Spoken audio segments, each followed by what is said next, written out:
வணக்கம். வாழ்க வளமுடன். மங்களம் உண்டாவதாக, செழிப்பு உண்டாவதாக, எல்லாருக்கும் சமாதானம் உண்டாவதாக.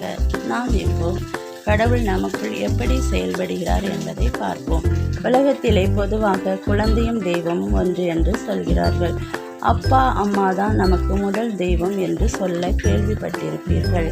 நமக்கு கற்றுக் கொடுக்கும் ஆசிரியர்களை பார்த்து எங்கள் கண்களை திறந்த தெய்வம் என்று சொல்ல கேட்டிருக்கிறோம்.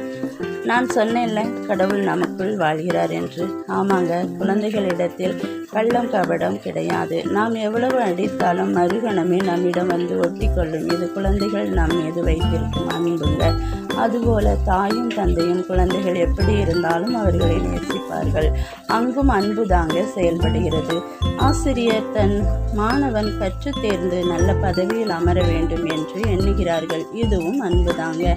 ஒவ்வொரு மனிதனுக்குள்ளும் அன்பு காணப்படுகிறது. இந்த அன்பு தாங்க கடவுள். இந்த அன்பு உங்களுக்குள் காணப்படுகிறது. தேவன் உங்களுக்குள் வாழ்கிறார். தேவன் அன்பாகவே இருக்கிறார். நீங்கள் எந்த மதமாக இருந்தாலும் கடவுளை நேசியுங்கள். சக மனிதர்களையும் நேசியுங்கள். தேவன் உங்களை நேசிக்கிறார். அவர் உங்களுக்குள் வாழ்கிறார் என்பதை விசுவாசியுங்கள். உங்கள் வாழ்க்கை வேற மாதிரி இருக்கும். சந்தோஷமாக இருங்க, எல்லாம் மாறும். God bless you all.